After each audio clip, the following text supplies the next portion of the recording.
on the bot side here. Meanwhile, Baco looking for something, but a beautiful double stun there from Destiny awaits, really able to just put a halt to all of that here, as we're going to start seeing a little bit more action maybe in the mid lane.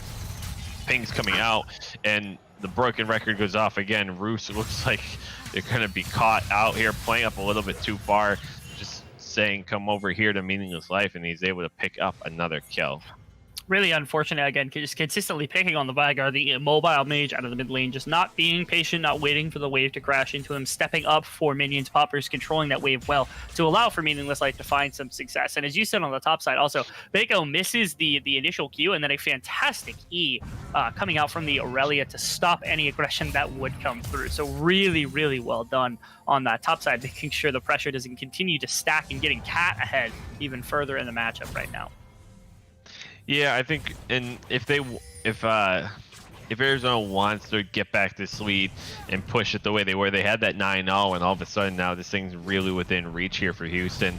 You know, they just have to play it slower and go back to the strength. They had some really, really well set up plays, and now they're just trying to force the issue. They're not looking to take advantage of anything. We're seeing Baco come down here, and this might actually be a pretty good step. If they don't, they're gonna have to back off it, but I like the fact that they weren't playing it super aggressive. Meanwhile here, Poppers with a 2-level advantage is taking it to Roos. He has to back off, but at least he gets away with it. The consistent pressure being put onto the mid lane has gotten Poppers in a better place when it comes to the experience that he's collected alongside Meaningless Life, actually. And so because of that, both of them are sitting on an experience advantage. You haven't seen the grouping really, so Snoops and Pseudo haven't been able to put their advantage to really good use yet from the side of Arizona. But as the grouping starts, as the plays can continue to come through from Baco, I think that this is going to be rough. That arrow almost picks off Meaningless Life right there. Really well played there. Pseudo going to find the hook, but we're getting a party down from the top side as well. Pseudo's going to try to get out of there. Popper's using the Elite Synth ult to do some kicking of his own here. They're going to get the turret, but they're going to have to trade 2 lives for it. And that's a 2-0 there on the kill spread coming back with Houston. It has been a lot of resources being expunged from the side of Houston just to make sure they don't lose anything, and surprisingly it's been a very effective way of denying a lot of the pressure that's coming out here from the side of Arizona. It's like Arizona hasn't been able to push their advantage whatsoever, and slowly there's been a lot of recoup coming out from the side of Houston. There's a little bit of play there, yeah, Cat narrowly getting out, and they almost got to a point where they were so far ahead, they're just like, oh, we'll just push in every wave, we can't be killed, and every time they've gotten punished for it. So I think, you know, they really sort of need to slow down and restabilize here before they're able to start looking for plays rather than just forcing them. Agreed. I think bottom side of the map, again, you now have double lethality item completed for the Varus already in this game compared to the Blade of the Rune King Twitch, which is not a good power spike for the Twitch to be on, into a team that doesn't have a lot of frontline tank to it. And so I think right now you should be looking to set up dives on the bottom side of the map. Right now, Roos and Baco are so strong with the amount of CC, and Contrim Non is going to be in some trouble here. Yeah, so the ultimate kick into the trap, and those are the sorts of plays that they can need to find again. So they had an advantage and they were able to exploit it, rather than trying to force something where they were either going to probably end up in a 2-on-1 or just not have any sort of inherent advantage. Bruce sort of in a little bit of trouble here. They're going to be able to find the stun with the trap on the Poppers here. They've got 4-on-3. They don't know that Midorima necessarily is there. Baco's here.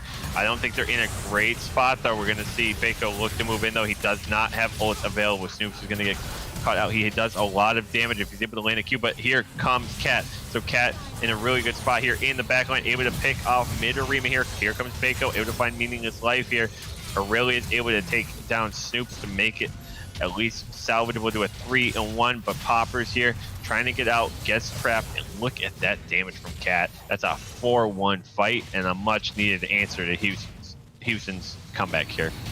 Really awful setup here from the side of Houston. So the first thing that they do is when they lose Rakan, they bring Aurelia down to the side of the map, or down to the Dragon, to make sure that they can at least contest against it. And they find no picks on the initial part, despite Vigar and Lee Sin not having their ultimates for the entirety of that last fight right there. And they should have been able to find that at least. Again, if you've got the 4v4. The other big thing is you know, Cat ended up having to move if the fight had been stalled out just a little bit from the side of Arizona, I think Cat might have been able to dive for that second tier tower on the top lane, or at least push for that as the Dragon was potentially contested. Instead, uses the TP to come in because the side of Houston was just not expecting it, ends up cleaning up that back line. Well, the Kindred ultimate is used on a pretty not useful method on the front line after trying to dive too far for Snoops and having burnt his summoners. So really good defensive use of the summoners from Snoops to pull meaningless too far forward, pull that Kindred ultimate too far forward, and that allowed backline access here for the Camille to clean up.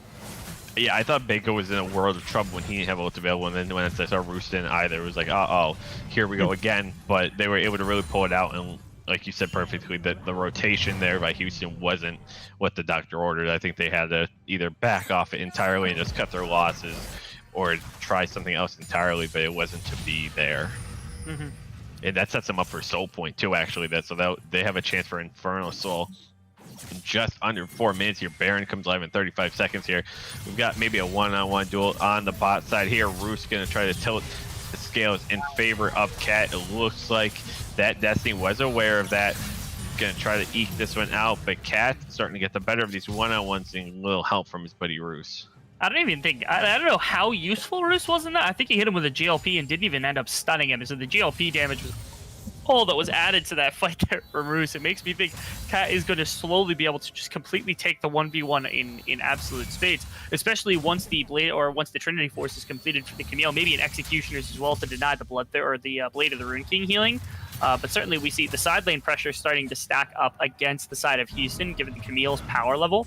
The Vygar has the value of being, of course, the cage machine, the baby cage, to be able to shut down a lot of members, and Baco has been very strong in a lot of duels. This is a setup. That's it, and yeah, they might get caught out here. Baco is not aware of the two hiding in the bush. They had no vision on the bush, and he gets punished for it, not checking their corners. And no ultimate here from Roos. I think that they wait another 5 or 6 seconds there for the Roos ultimate to be available, like right there. You wouldn't have to worry about that all that much, because then it would end up a 2v2. But unfortunately, because there is no burst damage to finish off Poppers, he's able to get that Kingslayer off. Oops. Really rough. So Snoop's not able to do anything quite there. Pseudo. Yeah, Pseudo trying to... I was waiting for Pseudo to try to go over the wall there at the escape route. Doesn't quite do it yet. Goes for the flay. I actually would have wanted to see him try to flay in, see if he can get mid pop down there because of the turret. But some really nice plays there from Houston, finding some good picks and using their vision to their advantage. Yeah, the only way that they're actually able to win a lot of these engagements is if they've got a solid outnumber coming through. And Poppers and Aurelia are both really good stall tactics alongside the Kindred, given the fact that, okay, you've got the Kindred able to do quite a bit of stalling with that ultimate. The Lambs are buying plenty of time. The same thing happens with Poppers. The Kingslayer makes it too easy. Now Destiny awaits actually in a weird situation. Roos also. Wow! Oh. So Roos with the ultimate here. I thought he was in a lot of trouble here, but just with the deletion... And I believe he did flash see it out of there as well. So he had a flash and used the ultimate, but his ult comes back quickly. So beautiful kick there on the Poppers there from Baco. He's going to set up a kill for his team. So Pseudo takes that on Cat. Meanwhile, picks up another kill as well. They're looking to push down this mid lane. Baron is up. Soul is available in a minute here. So if they can take down this mid inner turret, they're going to have heavy priority for whichever objective they choose, and they actually have time to keep going. I'm a little bit astonished at how much damage the Vygar did ultimate to the Aurelia early on into that fight. But again, Baco making those solo plays, kicking in members of the team. Poppers OP getting burst out from the combination of who we stand playing with this team right now. Oh my god. I was like, what is he doing? But he knew what he was doing for sure. Meaningless Life gonna get out of there. I think at this point, they probably would be best served to just get out of there. They're gonna manage to find another kill. Holy. Wow. Yo. So they're gonna pick up a double kill there, and they're just continuing to hunt for kills. Like, they probably realistically could have turned back a long time ago. They pick up 2 more. This will probably be when they actually take their leave. But that was super well played. They might have set themselves up here for a turn though, so they want to be careful. Yeah, I don't love that, but it should get the rest of the team out if they're going to play this smart.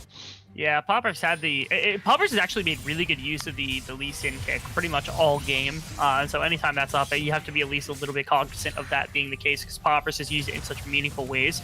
That's really dangerous. Yeah, that's not great there for Contrim.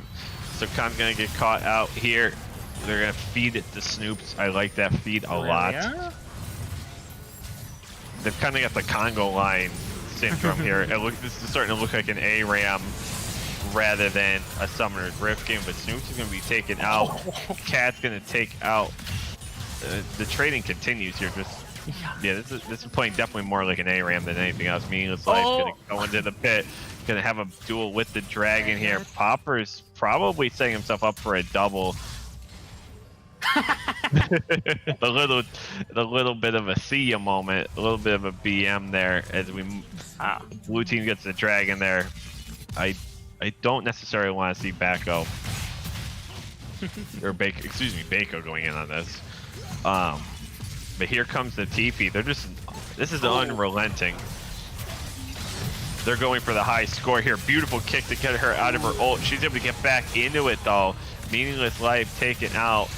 What a wall hop there from Cat. Gets back in after 10 minutes. What was that? 10 minutes of fighting there. It continues here. TP coming down from, looks like probably from base by this point here. Ult's up for Roos. Going to use it there to pick up another kill. So that's probably what, 15 kills later? Yeah, I think so. Just about something like that. This is unreal. Now that he runs out of invisibility, he's in trouble too. I like at this point, like it's almost commentates itself because it's literally a Congo line. I wish that either team would take a full reset because it doesn't seem worth it for either team. But to this point, Arizona has been the beneficiary. To this point, beautiful kick there. Bako's just putting on a clinic of how to press the R button and put people in positions to really capitalize. And so we're going to have everyone online shortly here for Houston.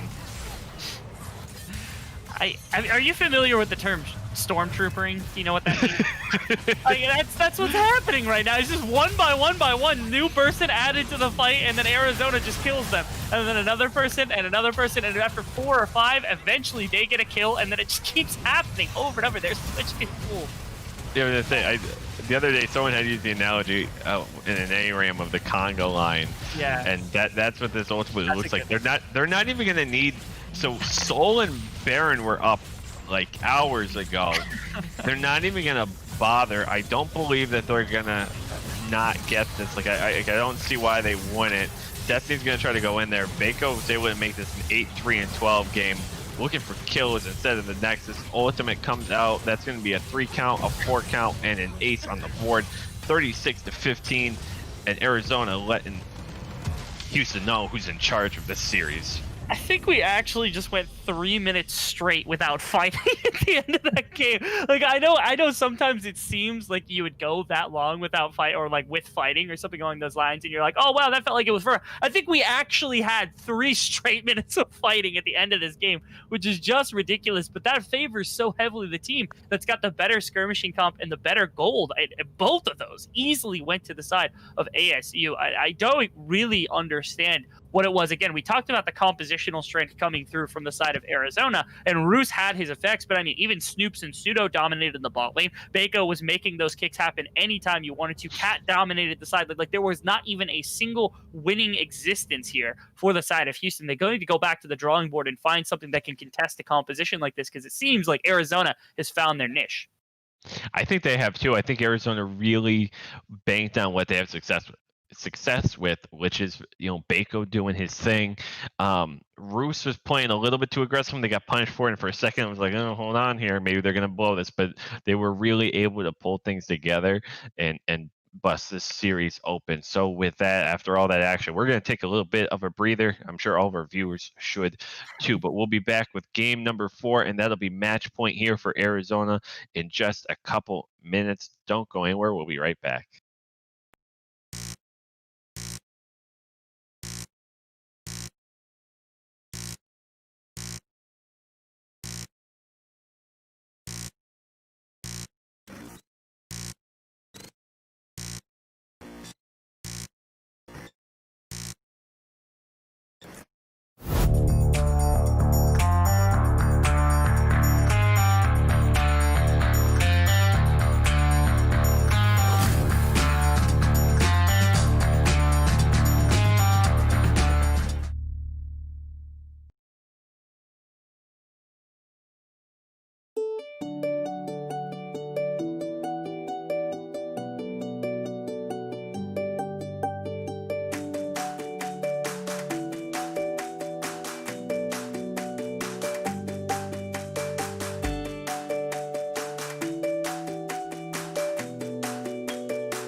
What I've loved about CommLoan has been their responsiveness and professionalism. Time is everything, timing is everything, and getting rapid responses to your clients is the most important thing. You're getting into something that's much more in line with where the world kind of is today, with your iPhone, with millennials, with what they're expecting as far as interest rates go, what they're expecting as far as service communication, all that kind of stuff. I just feel like it's much more new world as opposed to old world. CommLoan's access to hundreds of lenders and their ability to push the loan, the borrower, and the property. The things about the CommLoan platform. It's customer service from the get-go.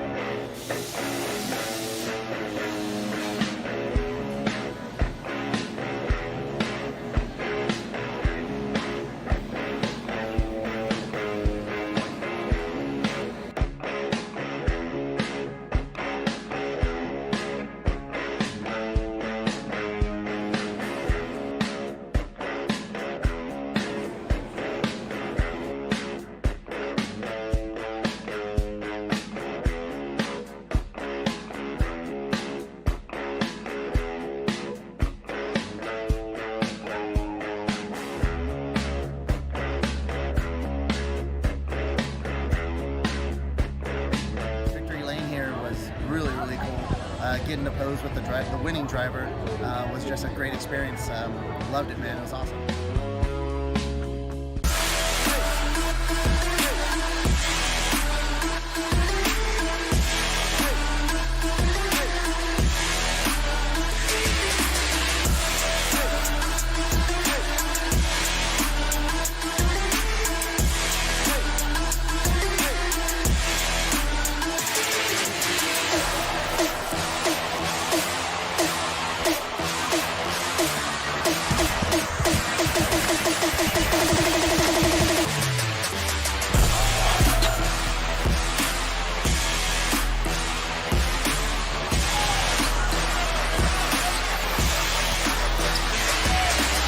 James with a three.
Welcome back to game number 4 here. We are diving right into the pro draft. Both teams eager to get right back at it, and I can't blame them because they never stopped. That was an unbelievable finish of the last game. I'm Paul, joined alongside Rebel Fox.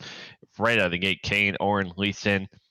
If I've ever seen the ban of the day, that is that Lee Sin ban. Like that's the That's the one they had to make. That they do. I think finally taking that one away from the opposition here is going to be beneficial. They have been banning, I believe, the majority of the series. They've been taking out Jax, Lysandra, and Aphelios.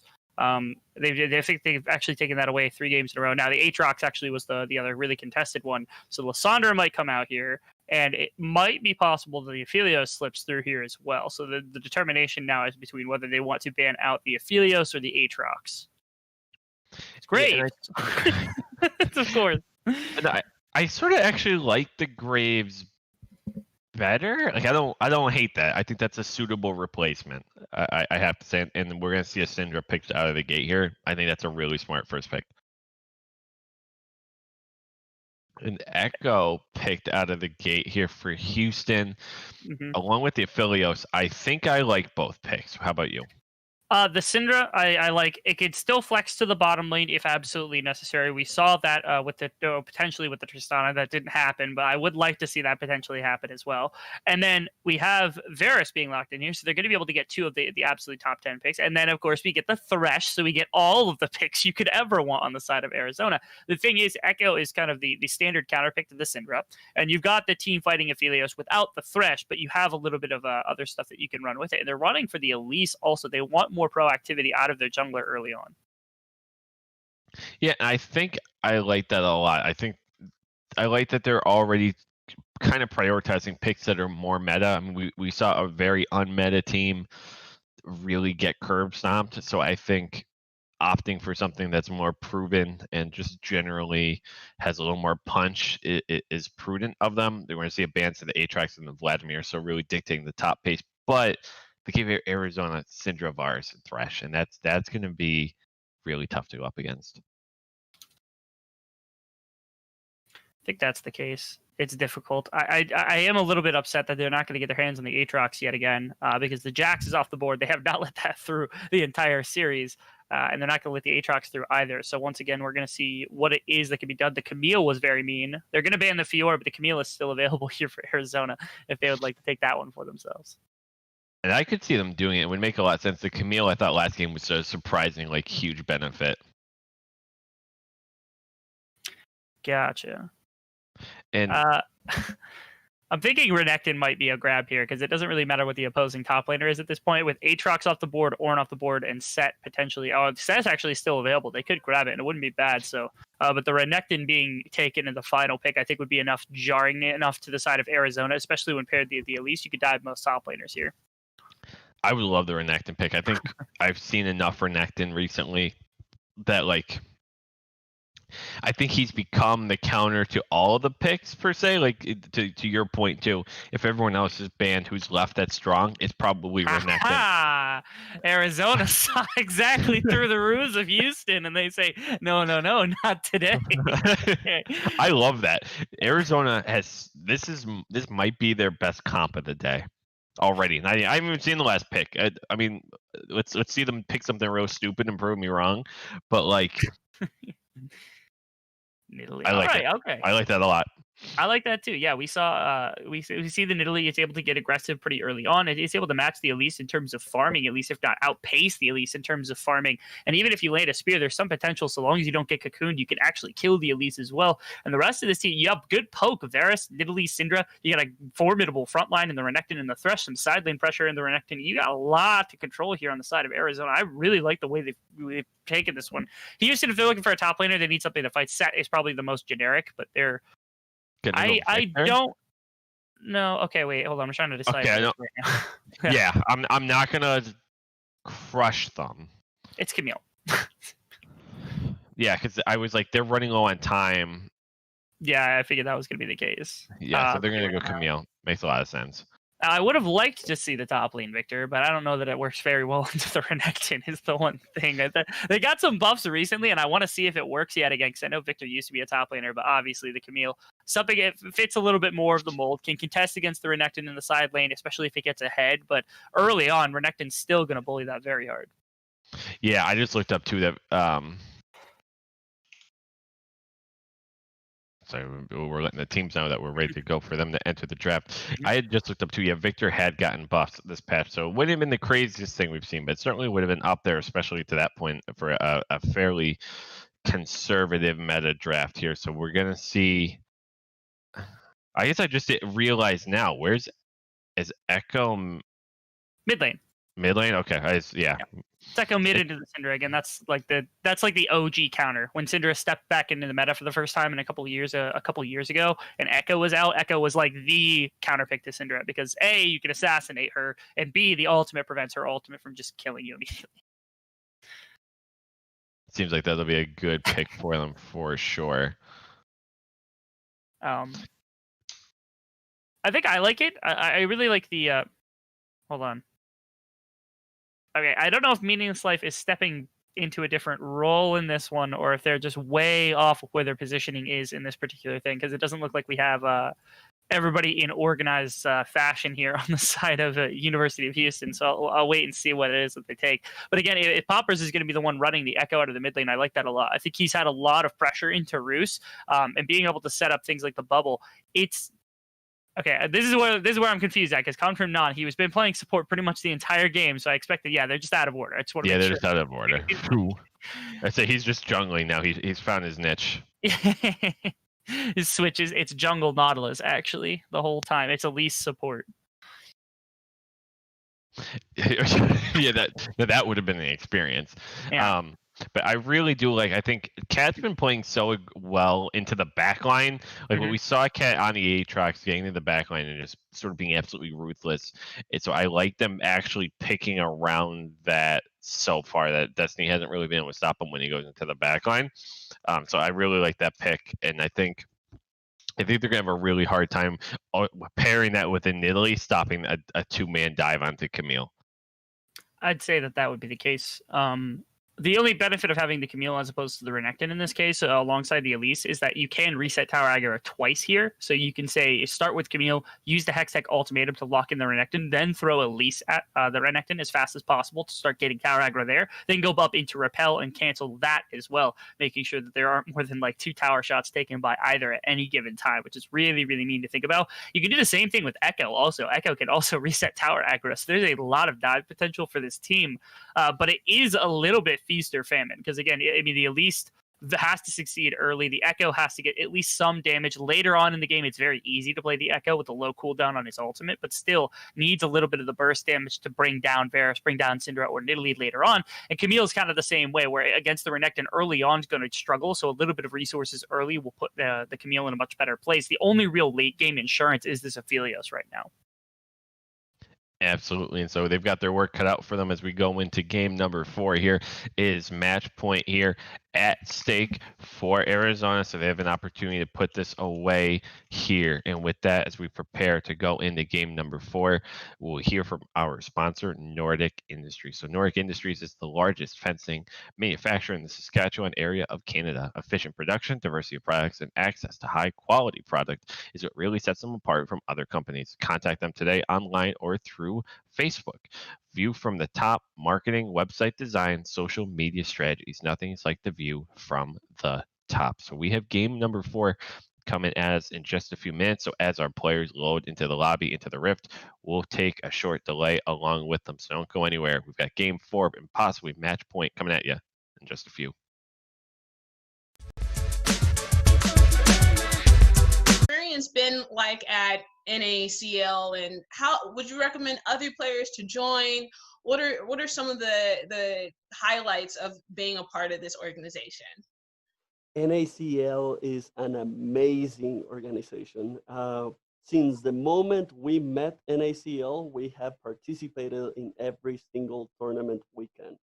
Reason behind it is organization is fantastic. They just do it great. They give results right away. The tournaments are free. They're free and they have prizes. That is amazing. Something else great about NACL is as soon as the tournaments are done, they give press releases that can be used to show people that you're actually playing something important. And something else very, very interesting, and something that I tell teams, because I have recommended a lot of people to come and play in the NACL, is what NACL gives you about competing internationally against players from different countries. That is an opportunity that is not given easily. And a lot of teams are looking for sponsors. They're looking for help to go compete internationally, but these sponsors don't want to.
Ladies and gentlemen, welcome back to game number 4 here of the NACL League Invitational. We're getting right into the action. They're picking up right where they left off. Sue's already going to have to flash away. This is match point here for Arizona on the blue side against University of Houston on the red side. So they're already forced to flash off as Pseudo, supporting some action. And Rebel, we sort of talked about in the draft that both sides sort of picking a really balanced set here, and sort of what do you expect in not only the early game, which we usually talk about at the top, but like into team fighting too? What should we look for?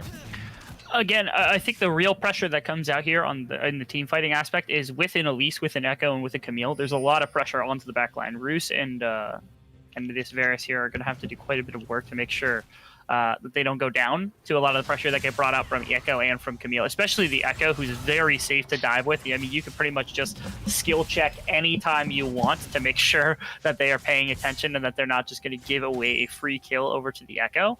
Early on in the laning phase, it's pretty easy for the Syndra to harass, but as we get later, Poppers certainly will become a threat to pop off in this game, as his name might imply. And that's where you really want to pay attention to, is that, again, those assassins getting to the back line. If this plays out like 5-on-5 where you have standard front to back, I mean, the combination of the Varus and Syndra have a lot of range to them, alongside the Nidalee doing the exact same thing. It's free damage they can access from a farther distance, and that makes it seem as though they're going to have the opportunity to take this game, or take the fights at least ahead of time, or put a lot of damage down on this game. Absolutely. We're already seeing a lot of hooks starting to land here. Pseudo and Khan really duking this one out. Pseudo still hasn't been able to hit level 2 yet. Actually, a pretty far ways off here. Snoop's not really able to get much farm going early on, but so far so good, at least not being taken out here. We're watching top side. We might be seeing sort of a janky gank here from Nidalee. I don't. Is Baco really going to go for something here? I mean, he looks like he wants it. Cat's just sort of dancing. He's got the Fury built up to look for the stun. Not able to land it here. Nidalee's just going to back off here. Echo backing off in the mid lane as well. Meanwhile, mid continues to push in bot tower. Yes, you did see. So what happened was red into blue into Grump, which is a level 3 clear path for the Nidalee, and then looking for the lane gank here. If you land that spear, I think that at minimum forces a flash away from Destiny waits. And then what you could do, you go down to the Scuttle Crab, and then you clear your way down the map as best as possible. The Wolf camp into the Raptor camp, and then into the Krugs as well, which is basically a full clear, just a little bit slower with the potential gank timing. You don't get the back timer that the Elise is going to run with. So Eventually here, the Elise is going to be able to find a gank that is completely unrespondable by Nidalee or anybody else on the map, and that's kind of a dangerous prospect here for the Nidalee. But if the Nidalee is able to get off this farm, be able to get this Scuttle Crab, and then continue through this full clear, and it goes unpunished, it's a really big opportunity miss for Meaningless Life. And so, and this is definitely slowed down from the last game, right? Like, I think the last one started up like 9-0 in the first like 7 minutes, if I recall correctly. And I think both teams recognizing the importance that, you know, from Houston's side, if they go down early, you might not be able to fight your way back here. From an Arizona side, they know that if they buy their time and buy their openings, they might be able to put this one away for good. And it looks like we might see a gank down on the bot side. A deep flank here from the Elise, and no flash on Pseudo means all they have to do is hit this cocoon, and it's that simple. Ooh, Pseudo trying to kind of a sneaky play to try to hit Meaningless Life and get out of there on his own. Not able to do that though. So the first kill of the game is going to go on to Meaningless Life, which we've seen before. That's certainly not a first to this point. But now we're going to see here Roos not really in any trouble just yet. Able to put a whole bunch of damage here onto Pop.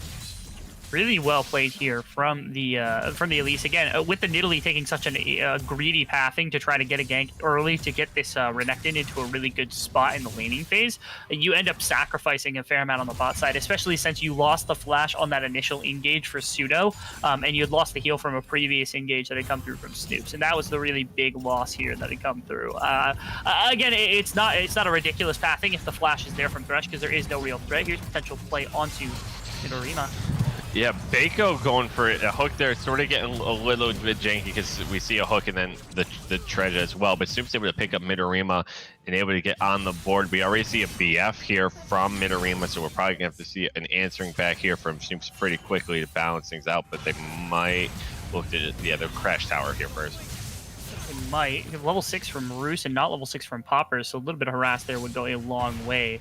And Cat sitting at level 5 alongside the level 5 from McNeil. Neither one has had a back yet, so not too much damage from either. Actually, the double Dorans coming in from Cat after all things said and done. The Elise looking for some counter jungling, not going to find too much outside of the Grump on the bottom side. I'm surprised they didn't get the kill over to Nidalee. I think Nidalee with a kill early on is a lot more valuable than the Varus getting a kill early on, only because of the fact that A, the Nidalee is impacting more of the lanes, and the Runic Echoes is so valuable in the Nidalee to get clearing a lot faster that it feels almost imperative that does come through. Now, the Elise looking mid lane, they got a lot of pings from multiple angles, and Roos is in real trouble. Yeah, Roos face checking the brush there. Probably not the best option there. Popper's going to run him down. And once again, Roos started getting punished for pushing up too far and exploring with not enough vision. That time, I think Roos was a little impatient with his flash, because all he needed to do was walk a little further, wouldn't have been caught in the parallel convergence, and then would have been able to flash over the wall and potentially bought enough space to be separated from Contrim, Nom, and Poppers to not go down. But instead, uses it to get out of the space of the parallel convergence because he lost his cool. And unfortunately, the Syndra's going to die right there. Yeah, that definitely seemed like a really hasty flash, and could have bought a little bit more time, like you said. So Destiny playing that really slow, making sure Cat gets hit with a tower shot. And so far, Houston has to be very happy with this opening. Yeah, nothing too crazy coming out here. And Cat, not to mention, it had just burned the TP to get back to lane to make sure they were there. And here's Comtrim Nom alongside Meaningless Life looking for a gank onto Baker. He has no clue they are here. This is just terrifying. Ooh, beautiful flash to get out of there. I don't know that I necessarily agree with the re-engage here, but Pseudo is nearby, as is Roos. This is a 3-on-3, quickly becoming a 3-on-2. Meaningless Life gonna fall really low. Roos able to pick up a kill. So far, a 1-for-1. We're seeing a flash here from Poppers joining the fray. Contrim Non gonna be taken down as well, so that's a double for Roos. Does have the red buff, which is only really doing the health so far. You know, obviously not let AD happen there with the burn, but it's like that's how you get out of a gank. Jeez. really important there. Baco was able to get really good job. Uses the pounce and the flash to get over the wall to create some separation, and then the collapse immediately from Syndra because they're closer and had the wave priority over the Echo, meant that she was there much faster than the opposition.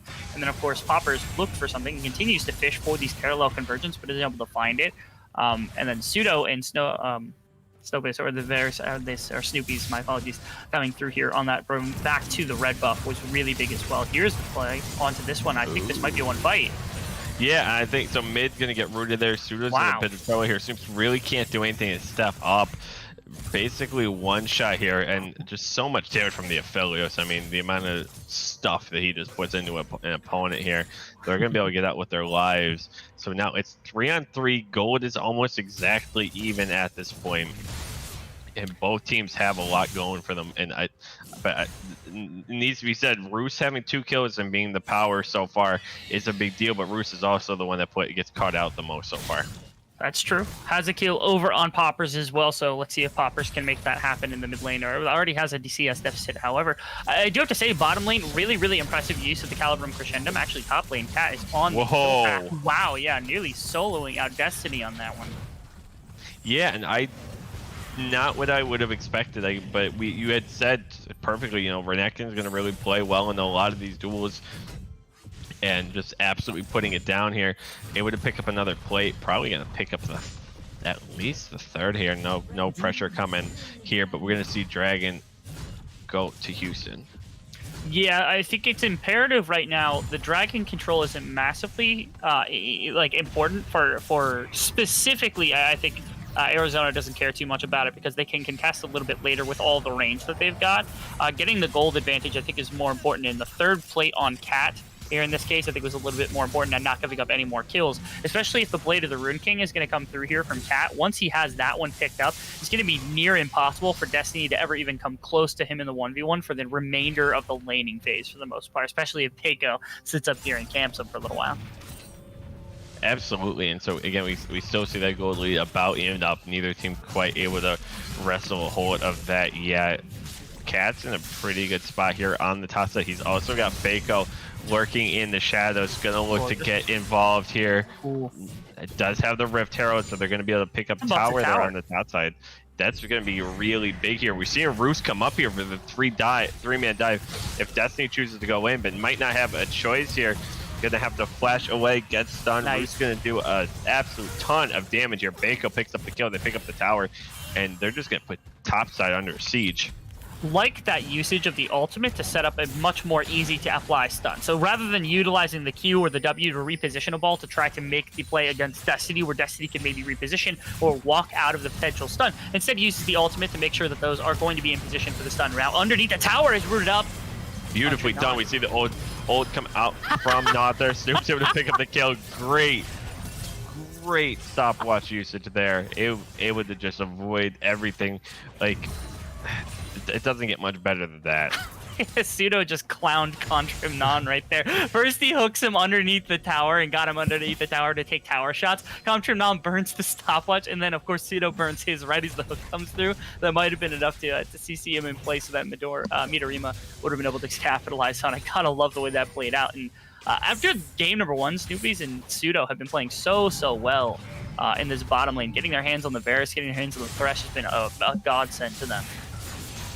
Absolutely, and we see them now all of a sudden starting to find their rhythm, which is definitely a rocky start here for Arizona, but they were able to get out of that gank here from Meaningless Life, able to turn that, and ever since now, able to put together a 2K gold lead. And as we look at next Dragon and 2.5 mans here, starting to set themselves up in a good spot, maybe to find priority and get their first objective. And they did get Rift and push in top. That is obviously a note. Yeah. Of that, as you said, 2K gold advantage. What's nice is it's a couple hundred on it, basically every single member, which it typically bodes better when you have them collected together rather than just playing around one individual. If it was a 2,000 gold lead on, say, the Syndra, you want to play around the Syndra really heavily, but with only a little bit of gold lead on everybody, it doesn't make as much an impact if they're not playing together. So fighting around something like the Dragon in about 2 minutes might be an option here for the side of Arizona. If you don't find that, Meaningless Life caught out here. Wow. Rooster does an absolute mess of damage here. Meaningless Life going to have to flash out, able to do so. Pseudo finds the hook though on the Poppers. Poppers is going to reverse time, use this Chrono Break. Now everyone's falling really low here. Midorima is going to be the first one to find the double.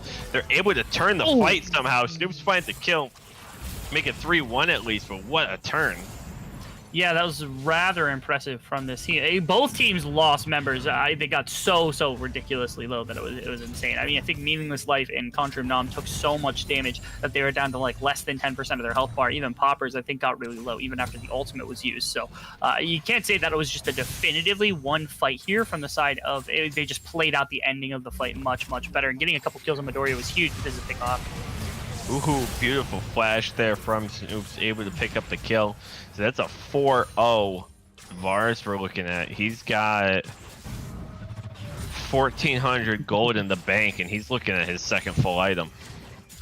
Certainly the case. Looking at the next lethality item potentially on the thing, probably the Dusk Blade coming out here for a little bit more damage. More importantly, killing off the Moonlight Vigilist and Flashless Aphelios means that they're going to be able, or at least they should have priority on the Dragon, but it's a little ways out still, about 30 seconds. And so they're pulling back to utilize that gold, as you said, that all the gold in the Varus' pocket. Having pulled out, not able to actually complete. I thought maybe he'd have enough gold to complete a Dusk Blade or something along those lines. Was not able to. So now it's just going to be a full reset from both teams, which it is a little precarious. Again, the last time we saw like the more constructed fight where there were multiple members on both sides, it was taken from the side of Houston. So perhaps the Dragon isn't in their best interest right now. They're competing for vision, and Roos is looking for some push up in the mid lane to look down at that objective. For sure here. So Roos sitting at 2-2 hasn't been able to put together something quite yet. Inferno Drake is online. Like we said, Snoops has a ton of gold, hasn't been able to buy again though. Mid-Arima does have IE and Berserkers built up. Here comes Contrim Non though. Pseudo does have an extra level on him. Ult comes out, finds Snoops, he's able to get back, takes the Lantern back to Thresh. Dragon is being chunked down, so we're going to see Meaningless Life able to secure the Dragon. Meanwhile, the fight continues on in the river. They see Contrim Non is vulnerable, possible to get him killed, and they do. They're able to find him. Baco able to get on the board. Double kill for Baco here. Meanwhile, Meaningless Life able to recover. Sets up the kill for Mid-Arima. And they're going to be able to push into tower. Aphelios just standing in the middle of the lane. Aphelios for sure. Can't understand how that happened. I didn't quite either. Nice. Great use of the Lantern there and the Cat ultimate. Able to get out. Oh! Ooh. Uh-oh. So Cat gonna look to try to pick up a couple heroes here. Meaningless Life has the red buff, probably just enough to stay alive. Snoop's able to pick up another kill here. Trades, and so it's 11-9 here, and a 2K gold lead for Arizona. Really nothing picked up. I think all things said and done outside of that one Infernal Drake going the way of Houston. Now have both of the Drakes that have come through in the game. Roos continues to farm away in the mid lane, and you have this massive Varus that's just slowly accumulating gold on the bottom side. And even the likes of the Nidalee, who has the Runic Echoes and will soon have the Athenes, is going to be a troublesome sight here for the side of Houston. But again, their control of the Dragons early on in this one might actually make a difference when it comes to the soul. Yes, you don't need those early ones if you're on the side of Arizona, but all it takes is one loss and you're immediately on soul point. You're going to get the force fights. And meanwhile, on the top side here, I thought Baco might have put Destiny in trouble, but Destiny has an opportunity to flip it here. Baco says not today. Roos able to pick up another kill as well. So that's a whole bunch of kills being funneled here on Arizona, putting them in jungle, mid, and bot. And still, to this point, Snoops hasn't died and is taken over. Yeah, well played fight there from, especially from Baco in the top lane matchup, because of course when he get hit by the Hextech ultimatum, he ran immediately within tower range, and of course Camille can't follow that because immediately you would be taking tower shots and then immediately would have the burst damage to follow up. Then it was just a matter of hitting some auto attacks, hitting a couple more abilities, and getting the passive reset so that you could jump back in with Cougar Stance and assassinate. So really well played in the solo kill. And I didn't see exactly what happened mid lane. All I saw was that there was a pull, I think, from Pseudo onto Confirm Non, and he gets pulled as well. So the Rift Herald going over, I think, is a big deal. You'll now be able to respond. Roos trying to deny the play on the bottom side. So we're going to see another skirmish on the top side as well here. Cat going to get caught under tower. We're going to have to back up Conjurum now, though, really too far ahead. Probably going to die there to Baco, and does here. Ultimate comes out from Mid-Arima, going to pick up a double kill. That's going to be a lot of damage, and Pseudo's in a terrible spot here. They messed with the wrong Aphelios, and that's a triple kill. Yeah, unfortunately, the Infernum Moonlight Vigil is just too strong when you're in clustered areas like that. There's not much that could be done here from the other side. If one person would have been able to tank that, it would have completely reduced the damage. I think, honestly, if it had been either Baco or the Varus that had been able to tank that particular ultimate coming through, neither one of them would have died. But instead of that happening, both of them sat there, both of them tanked it, and then the bounce from both of them killed each other. So unfortunately, the double up on that Infernum ultimate was not enough. So the gold swings back into the favor of Houston, and the Aphelios picking up 3 kills is a big deal. Again, that is the late game insurance for this team, all things said and done. The divers are going to be able to do some work, but at this point, it's for the most part Echo that's the real backline threat. And the Elise has some damage, but it's not going to be too much once she finishes the Zonias. Yeah, and that extends mid Arima to a almost 1,600 gold lead in that ADC spot. And Snoops has 2 items plus executioners and boots, and that's still not enough to keep up. So both ADCs here are going to be absolutely vital as these teams look to continue the siege. But as we said, that Arizona able to pick up tower and put a good chunk out into the inner mid turret. So the objective game so far, at least so far as turrets going to them, but Houston has those 2 dragons here as we're looking at a Cloud Soul.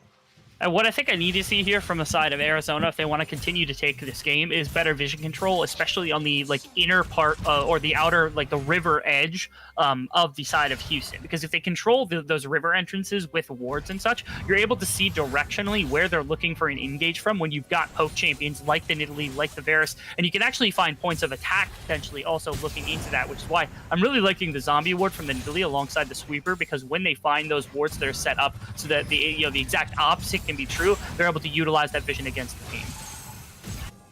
Absolutely, and we're looking right now, seeing pretty much everyone pushing out lanes here, but Meaningless Life might be cut out here. Pseudo misses the hook. Oh, we're gonna see a missed spear here coming out as well, but I mean they've got to find a kill here quickly because there's just too much damage here to deal with. But Snoop's able to find 2, not able to find a 3rd, but we're going to see Midarima try to get involved in the action. It has so much damage potential here. Contram Non going to go right into the backline here. Finds the roof. Going to get caught out, though, by Cat. Snoop's able to pick up a 3rd kill in this fight. That stun's going to put Midarima down, and that's 4 kills going on to Snoops. They find the ace, and they're going to find the dragon. Just too easy after that fight was extended. You saw the attempted engage from Pseudo went a little bit awry to start with, and actually looked like a really solid engagement from Destiny awaits, but all those champions end up getting burst out. The biggest reason is, I think, rather than engaging further with the Nautilus, utilizing the depth charge to try to make something happen, and then using Moonlight Vigil, instead it was the Moonlight Vigil to start the fight, and it hit nobody, unfortunately. And so one of the biggest team fight tools you've got, especially with a gun setup, I think it was Gravinum at the time, would have been enough to set everybody on the opposing team up if they connect with it into freezing in place, which might have got them the win in the fight. Now, actually, Cat is saved by Pseudo here. Yeah, that was a beautiful lantern. I thought that was a little aggressive. I don't think they needed to get the tower right then. I think that was a prioritizing misjudgment there, able to get away with it regardless. But I don't think that was something they absolutely needed with it. But the 2K gold lead well in hand. Now they are up a turret. In fact, they have really good priority in the mid lane. They probably can clear out the bot tower here shortly.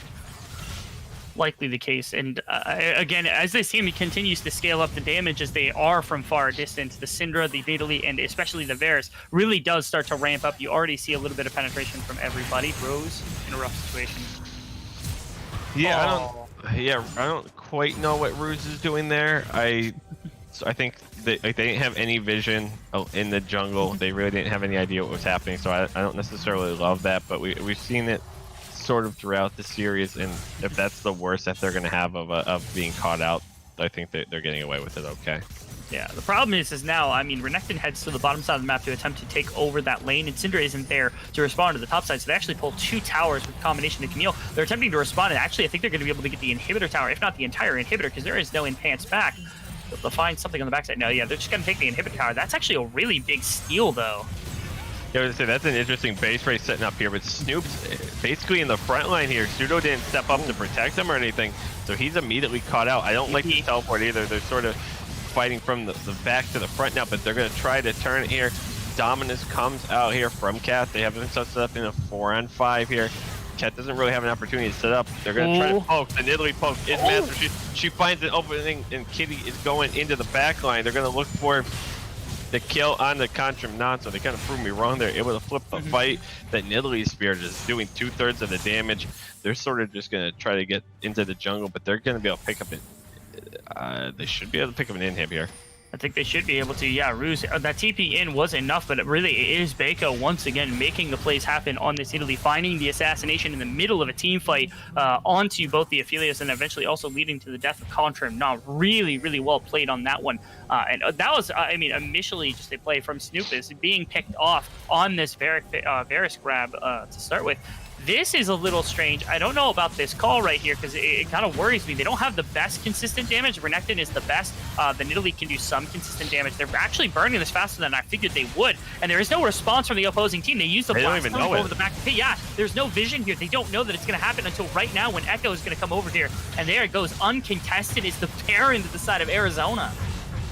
Yeah, I was going to say, and that's, you know, I think that's a ballsy play, but the sort of ballsy play that's required to win a series like this, and I love it. I'm with you. I was like, they're not getting away with that, and then it was all of a sudden like, oh my god, they're getting away with that.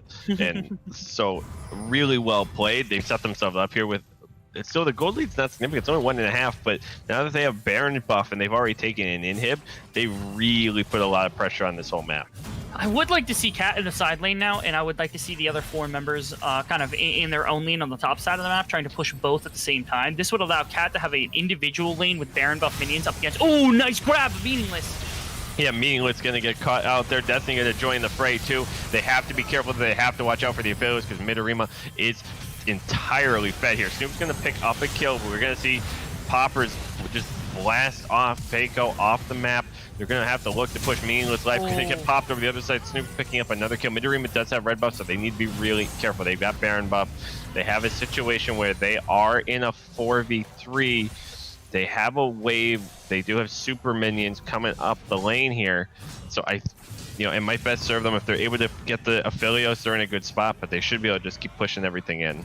Should be able to. Again, I'm looking at top lane, I'm looking at bottom lane. Syndra's already heading towards the bot lane to pick up that tower as fast as possible. And they also, if they have somebody around the bottom side of the map, it looks like Snoops and Pseudo are thinking the exact same way I do. They want to go for the dragon as best as possible and potentially grab that one for themselves. That does leave Cat on an island up here, unfortunately. I don't know if he's going to be able to grab this tower safely, since there is at least one with the Camille being up there. Yeah, we're going to see Cat gonna try to take on Destiny on the top side. That's a lot of damage, but he's just gonna kind of let her be hit by all the minions, doing a lot of damage, but not quite enough. So he loses that one-on-one, maybe even just a stall effectively. So they're gonna pick up another Cloud Drake, and so they're gonna have a 20% more CDR here moving forward. Yeah, honestly, if it were me, if I were playing Cat on that, engage, once the Hextech Ultimatum goes down, you just commit for the tower immediately. There's not much else you can do. In fact, actually, he didn't have the Dominus up, so there was no way he's winning that 1v1. It was close towards the end, but you know the cooldowns are too low for Camille to end up losing that one. So would have liked to see him just hard commit for that tower, try to get the top inner as best as possible. Now, Midorima going to be able to respond with the mid-inner tower. And once again, we seem to be getting into these base race type situations. Poppers are looking for something. Yeah, Popper's going to get caught out, able to get a pick. The Flay pushes him back in the team. We're going to see the Zhonya's be used, though, so he's going to put him within the trap here. Takes advantage of the box. Meaningless Life going to look to move up a little bit here. We're going to see it back as they take down a turret, though. Oh, they do. Baron buff going to be used to full extent. Gets another tower. Nice hook. Yeah, beautiful hook. Going to get him in. Try to go for the Flay here. Baco. Not sure he's going to win that 1-on-1, though, but they're going to be able to take out Meaningless Life right when they come up here. Baco gets his 9th kill on the board here. Meanwhile, Camille, we're seeing a base race here. I didn't even realize that the blue inhib's going to be taken down here. Both teams just kind of playing without abandon here. And ultimately, not sure which team can pull this out because they really are so close here. They're going to get an inhib and 2 inhib towers. The amount of time it takes for to chase down and to kill somebody like an Echo, where you have the ultimate to reset your health bar, the Zhonya's to buy a little bit more time, and the mobility that he's got, it burns so much. On the bottom side of the map, they lose a member, they lose Snoopies on this one with the Varus going down initially, and they only have 3 members left to push, and immediately Roos ends up backing. I think if Roos sticks around and they end up to pick onto Elise, they could look to trade for bottom lane inhibitor, or they could at least push a little bit further, maybe bottom lane inhibitor tower, and then immediately back and still save the top lane inhibitor. But after all of that was done, it's difficult to make that call on the fly. It seems like neither team is in massive control of the game right now. I still am leaning towards the side of Arizona just because, again, the side of the fact that they've got a ton of poke and a lot of damage to deal with. It's just that when they commit so many resources over to the side of Poppers or over to the side of the Elise, they can stall for so long. It's difficult to make all of the damage land as best as possible. Yeah, I worry about Renekton being able to do his job of getting into the backline without just getting deleted first. Like, he very clearly is not winning that one-on-one against Destiny, right? And so when I think of what they have to do, they really need to find a way to make sure that Snoops is set up, like just sort of the basics. Snoops has to be in the back, everyone else needs to be in front of him. Pseudo needs to block for him. If they can do that, I think they can do a lot. I mean, Snoops right now is caught up in gold to the Aphelios. Even if the farms are drastically different, the kills are just really piling in. So we might be able to see something special here on Snoops. But meanwhile, on the bot side, Popper's gonna go on the cat, maybe push up too far. Not gonna get caught out though by the chain of corruption. So they're gonna have to back off, and I think that's the right move, not to force a fight there. Camille pushing on the bottom side to try to get that inhibitor, but thankfully, because Renekton had taken the trade from Poppers, was already channeling the back to get back here. And again, with the Dominus, I think the 1v1 can still happen up against the Camille with the amount. The problem is there's a lot of magic resist currently sitting on the Renekton and no armor at the moment. So there will come a time which this Camille will absolutely destroy the Renekton in the 1v1 because there simply is no armor for the Renekton to utilize to deny the damage coming through from Camille. I'm curious again also, like, we have a siege composition. They're not able to get past any point really on the map. The inhibitor's back up in the mid lane, so they're going to have to shove out mid as best as possible. And it's 2 dragons to 2 dragons, which makes me think that we're in for the long haul in this game. We still got minutes left, probably 10 plus minutes left in this one before anything gets definitive. And so we've got 10 seconds on Baron, though. We saw a really sneaky play by Arizona and Snag it last time. Wondering if we might see a similar thing this time. Meanwhile, Cat going for that one-on-one. Hasn't used the Dominus yet. Doesn't even have to. Baco just absolutely deleting what was left of Destiny.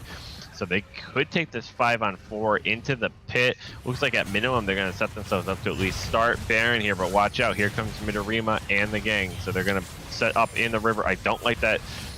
I don't quite know. Okay, their teleport coming in on the other side of the pit. Meaningless Life going to use the Zanyas. That's going to stall out things for quite a while here. Cat is going to get cut out by Meaningless Life here. We're going to find 1 and 2 go immediately down, so that's the bot side eliminated from the pit here. Dominus right now, Cat's able to heal up off Raptors, a really smart play there.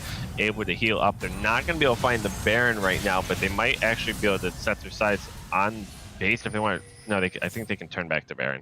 Yeah. Problem is their base is being aggressed on by minions right now. I gotta go see it. Actually, it's the movement from Roost to make sure that that's not going to go down for themselves. And then the Baron is the commitment, as you said, being the potential kind of target of affection here. The Echo is still alive, as is the Elise. The TP is now coming back in from Cinder to redouble down on these efforts before the ADC and the support are back up. So this is a 3v5 that has to be taken here. Yeah, they should be able to, just alone with Snoops, they should be able to just mark down this Baron, but Destiny Oasis is already back onto the scene here.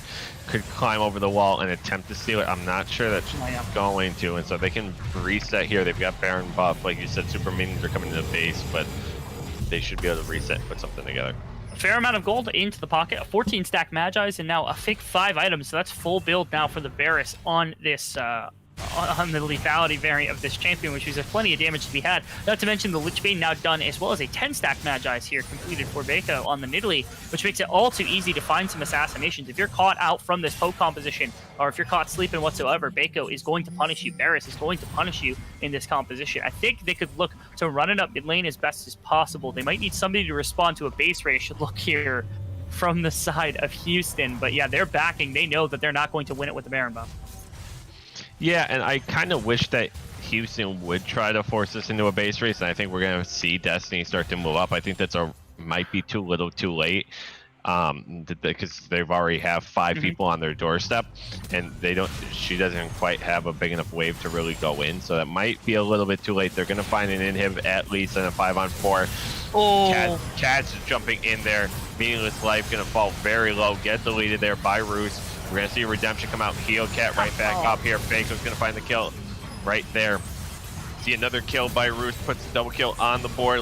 They are looking for a quad kill in base. Midorima is caught on the outside, looking in. Triple kill goes to Roos. The Nexus is standing there vulnerable right now.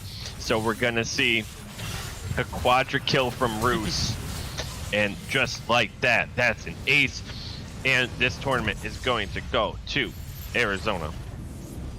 I think you said it best last game. We were talking about how game number 1 did not look like a fluke from Houston, and you've seen it, all things said and done, after this game, that there was a lot of competition for it. The problem was they just didn't have enough. It felt like it was ASU or AZU taking everything that they needed to off the map as best as possible. Roos played it, probably the best game we'd see from him all series. Snoops once again getting ahead on the Varus, dominating in that bottom lane matchup, and Bako being the absolute monster that he's been all series, taking this one for themselves, getting that front line down and using that poke as best as possible to find the assassinations and end up just running it down mid lane, finding those pickoffs one by one, no team fight, not even semblance of a team fight to come through. And I think we'd have to agree that at this point we have to say that Bako was sort of the MVP of all of this. He was the MVP for this team in October in the first tournament that they participated in, and honestly I have to think that, you know, Bako is MVP again. His performance in that one too, especially on the Nidalee, as we begin to look at some of the graphs here. I mean, 19,000 damage just throughout the series, just putting in so much, and you know, not to be understated how well Snoops and Roos performed, but you know, Bako on that Nidalee and Lee Sin really changed the trajectory of this series. Yeah, I think that's absolutely the case. The dominance from Bako and Roos, especially when they were controlling the river together, looked really, really nice. I thought Cat had a lot of good moments in the series as well. When he's on something dominant, he was able to explode in a lot of situations. Snoops and Pseudo had themselves a really good series. I thought Pseudo had a lot of really good plays in the support role. I love Bako. I thought Bako was just an absolute beast in this one, and especially on that Lee Sin. He made me want to go play Lee Sin, which is a rarity. So. Right, and so yeah, honestly, because I saw that, I was like, I wonder how hard it is to do, which is like probably impossible for someone like me to like even begin to reinvent what Bako was putting out there today. But and overall too, just as we think about how this one played itself out, I mean, Meaningless Life was really a catalyst for the most part for the longest time for Houston, especially in their first win, but just having to go up against Bako really took away maybe their biggest asset other than Poppers. Yeah, Poppers played really, really well out of the mid lane, I think, on pretty much every single game, except maybe the third game, which everybody just kind of got run over in. I thought Midorium, or Midormia, my bad, Midoria, sorry about that. His team fighting was immaculate. He had a lot of really good positioning on a lot of the ADCs that he played. It's just that the laning phase did not feel there. And I think part of that was also due to Contrim Non. Contrim Non wasn't the best laning partner. The later they went and the bigger the team fights that were there for those two, the better that they played. Which is why in game 1, when you were getting consistent plays across the map, when you were looking for the 4v4s, the 5v5s, they felt so effective. But when you broke this into a bunch of skirmishes, into a bunch of 2v2s, 3v3s, ganks into the bottom lane, that's when you started isolating. You got Snoops and Pseudo to get an advantage. Bako would get its advantage. And then at that point, like, you have to fight from behind. This was the game where he felt the most effective, and you still see 7 deaths on that. Aphelios didn't have the perfect game. Did, I think, the second most damage comparative to the Syndra, but still just wasn't able to find that impact in time. Absolutely. And as we're getting ready to close out, we here after just an incredible tournament and day, and thank you everyone who was able to tune in. We just want to give a shout out to all of our sponsors from today: GTIF Capital, CommLoan, eWin Racing, Pro Sports Networking, and Nordic Industries. And we'd like to mention that we are hosting Shockey's SummerSlam, an NBA 2K tournament hosted by NACL brand ambassador Shockey this Wednesday. So you can find that action on our Twitch. That is twitch.tv/NA Collegiate League. You can also find us on Twitter and Instagram, so you can, if you follow either of those platforms, follow us on there, on here, and you will be able to get any and all updates that we have available about our upcoming events. And so as we begin to close out the day, you can find me on Twitter at PaulieC. That's with a W, so at PAWLIEC. And you can find Rebel Fox. Where can we find you at? You can find me on Twitter at _rebel_fox. Both of us work within the scouting ground circuit. I know myself and Paul are pretty avid posters whenever we're out and about trying to cast, produce, or do anything else for any of the teams within the collegiate or within the scouting ground scene. So if you want to see some high level play and more of us, be sure to go follow us, because you'll find us anywhere you anytime we're casting. I'm sure you'll find us. Absolutely. And we also want to thank all of our teams for participating in this day. So thank you to the NACL for putting on this event, and Arkansas State for doing this in collaboration with them. And thank you, for me, on behalf of me and Rebel Fox, for giving us this opportunity to cast and be with you all for this today. We want to thank our producers behind the scenes. We want to thank Newt and Rio/Tiffany for all their hard work and incredible work that they did throughout the day, really throughout this weekend and week, preparing for all of this. I thank you to all of the teams, and that's players, managers, coaches, that's everybody. I mean, semesters are long over, and yet everyone's still grinding and playing and hustling out there. Many of us volunteer on a volunteer basis, myself included, as a volunteer coach for a college. So I understand the difficulties of the grind. So we really appreciate and respect all the work you all are putting in. And I believe for all of us here, that